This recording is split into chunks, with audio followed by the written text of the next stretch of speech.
You're not lazy. You're programmed. You say you want more, a better life, more peace, more control. You make a plan. You start strong, you get close, and then you disappear. You slow down. You talk yourself out of it. Again, you label it procrastination. You say, I'm just lazy. I always mess things up. I don't know what's wrong with me. But here's the truth. You're not lazy. You're not broken. You're not weak. You're running a program. One you didn't write. One that's been playing for years, beneath your awareness. And that program, its job is simple. To keep you safe, even if it means keeping you small. This video isn't about motivation. It's about exposure. We're not here to hype you up. We're here to show you why you keep getting in your own way and how to stop. What self-sabotage really is and what it looks like. So what is self-sabotage? It's not failure. It's not laziness. It's not a lack of willpower. It's internal resistance, disguised as logic. It's your mind blocking your own growth while convincing you that you're just tired, just not ready, or just being realistic. Self-sabotage isn't loud. It's subtle, calculated, predictable. It looks like this. You get close to a breakthrough. Then suddenly, you get busy. You find reasons to delay. You convince yourself it wasn't the right time. You lower your standards before anyone else can reject you. You stop trying, just in case you fail. You ghost opportunities. You hide behind distractions. You start building. Then burn it down before anyone else can touch it. And you tell yourself, I don't care. But you do. You just care so much that avoiding it feels safer than risking it. Here's the brutal truth. Self-sabotage is protection. It's your subconscious saying, if I never try fully, then I never fully fail. If I never let people close, then I never get abandoned. If I never step out, then no one can push me back. It's survival, but misdirected. You're not sabotaging because you're weak. You're sabotaging because your brain is trained to associate discomfort with danger. And every time you get close to growth, it triggers that old system. Fight, flight, freeze, or sabotage. Not because you can't win, but because deep down, you've been programmed to fear what winning might cost you.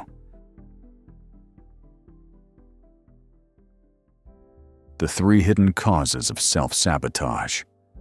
If self-sabotage is a symptom, then what's the root? What's hiding underneath the surface, pulling you back every time you try to move forward? There are many reasons, but most of them fall into one of these 3. 1. Subconscious identity. Conflict. You're trying to grow, but your identity hasn't caught up. You say you want success, but deep down, your mind says, that's not who I am. You were raised around failure, around struggle, around low expectations. So now, when success starts to show up, your subconscious says, this doesn't feel safe. This doesn't feel like me. So you pull back, not because you're scared of success, but because you don't recognize yourself in it. And the brain always wants one thing: to return to what feels familiar. 2. Fear of rejection or abandonment. This one hides deep. You avoid growth because, secretly, you believe success will isolate you. You believe, if I outgrow them, they'll leave me. If I change, they won't understand me. If I win, I'll lose connection. So you stay small. You play down your gifts. You water yourself down, just to stay accepted. But here's the truth. Any relationship that requires your silence, your guilt, your self-doubt, isn't connection. It's control. 3. Trauma-based programming. This is the deepest layer. Somewhere in your past, You learned that being visible is dangerous, that trying hard leads to pain, that success brings pressure, not peace. So now, even when things go well, you wait for something bad to happen. You can't celebrate. You don't trust momentum. You flinch when it's quiet, because your nervous system is still bracing for a crash that may never come. And every time you move forward, that old code kicks in, trying to protect you by keeping you in the same place. These are not flaws. They're not your fault. But they are your responsibility now. Because what you don't face, you will continue to repeat. Silently. Automatically. Forever. Unless you break the pattern.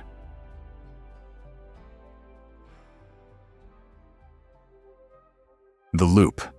How it repeats and reinforces itself. Self-sabotage doesn't just happen once. It becomes a loop, a system, a self-fulfilling cycle. Here's how it works. You get an opportunity. You feel excitement, then fear. So you delay. You distract yourself. You back off. And the moment passes. Later, you feel regret, shame, disappointment. Your brain records the result. See?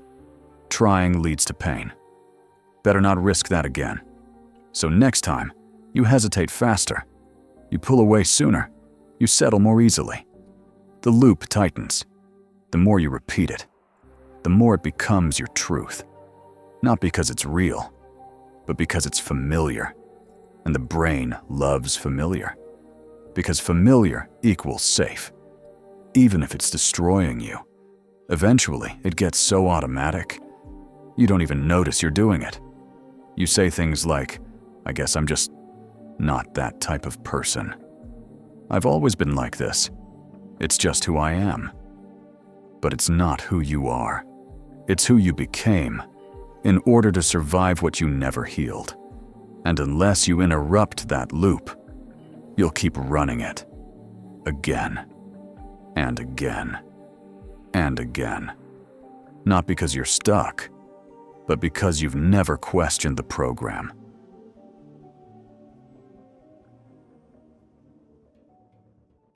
Break the pattern. 3 cold mind questions that disrupt the loop. So how do you break the loop? You don't fight it. You expose it. Not with motivation, not with affirmations, but with questions. Sharp. Director. Questions that force your mind to slow down and see clearly. Here are the 3 cold mind questions to disrupt any self-sabotage pattern. 1. Is this protecting me or limiting me? Ask this when you feel resistance, when you delay, when you start justifying your hesitation. Protection and limitation often feel the same until you question them. What feels safe right now may be what's keeping you stuck. 2. Whose voice is this? That voice telling you you'll fail? That you're not ready? That you shouldn't speak, try, or dream? It might not be yours. It could be a parent, a teacher, a memory. Your mind adopted it to survive. But now, it's running the show. Identify it. Detach from it. Don't obey a voice that was never meant to guide you. 3. If I wasn't afraid, what would I do right now? This question removes the noise. It bypasses excuses. It isolates truth. Because behind every "I don't know" is a decision waiting to be made. And behind every hesitation is a fear pretending to be logic. Ask this, then act on it. That's where freedom begins. These questions don't fix everything, but they interrupt the loop. And every time you interrupt it, you weaken it. Until one day, you don't just stop the pattern, you replace it. With clarity, with control, with cold mind. Final message. You're not broken. You're just unreprogrammed. You're not broken. You're not lazy. You're not weak. You're just running a program, written by fear, reinforced by habit, and protected by your nervous system. But here's the truth. What was once protection is now your prison. And no one's coming to rewrite it for you. Not motivation, not advice, not hope. Only one thing rewrites the code: awareness, followed by action, repeated with discipline. That's how you rewire. That's how you reset. That's how you become untouchable. Cold mind isn't about being emotionless. It's about being unshaken. It's about making the subconscious conscious, and then choosing who you become instead of staying who you were programmed to be. In the next video, we'll go deeper into the voice that drives your actions, your inner dialogue, because the voice inside your mind isn't always yours, and it might be the one keeping you small. Subscribe, decode more, think sharper, live colder.